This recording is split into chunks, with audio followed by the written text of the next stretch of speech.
What we do a little different than everybody else is we do a 12 months cash flow spreadsheet. We put the income on our spreadsheet from what the last 12 months.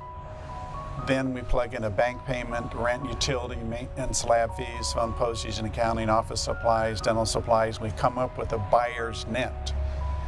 Now, buyer's net is not a seller's net, because on a seller's net you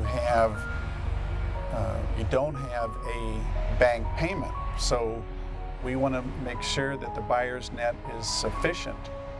For example, if a practice is doing $700,000 and the buyer's net is $70,000, and we have another practice doing $700,000 and the buyer's net is $250,000, which practice is worth more? Obviously, the practice collecting $250,000 is worth more. So that's the important part of doing a cash flow analysis. Then we go out and view the practice, we videotape it, put digital photos, put it on our website. Every practice I've been to since 1978, I've have on videotape, so I can compare the practices I'm looking at to the practices I sold. And doing this for 40 years, from Santa Barbara to San Diego, I'm within a mile of a practice I sold comparable to the practice I'm looking at. So we have market approach, comps, and return of investment approach to see what the doctor is going to put in his pocket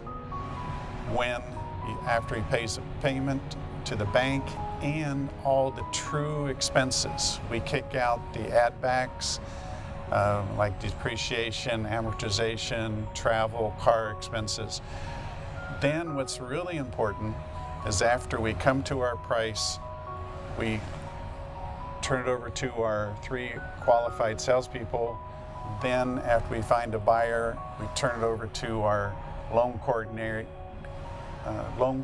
internal loan coordinator, which will do the buy-sell agreement, do the lease assignment, everything we need to do. He's the seller's feet in getting things done, so we save the seller a lot of money, not have to do all these changes on the buy-sell, the allocations, these type of things. Then, after we find the qualified buyer, we follow our buyers for 12 months after we sell a practice. We're the only company that does that as far as I know, so to make sure that the buyer does what we project. In other words, if the seller did $700,000, like I mentioned earlier, we want the buyer to do at least $700,000 or better.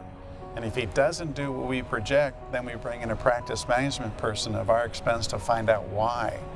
Why did that buyer not do what we project? And usually it's not the buyer, it's the staff that didn't transfer their allegiance to the buyer. So if we want to make sure on their transition process that the staff is on board for the new buyer.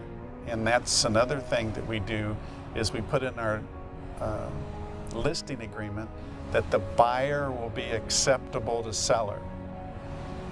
So the seller can pick the buyer he thinks is going to treat his patients better than anybody else. So that key, that the buyer will be acceptable to seller, is so important. My older doctors, as soon as I say that, they say, "Where do I sign?" Because they can pick their successor, and that is so important in this business.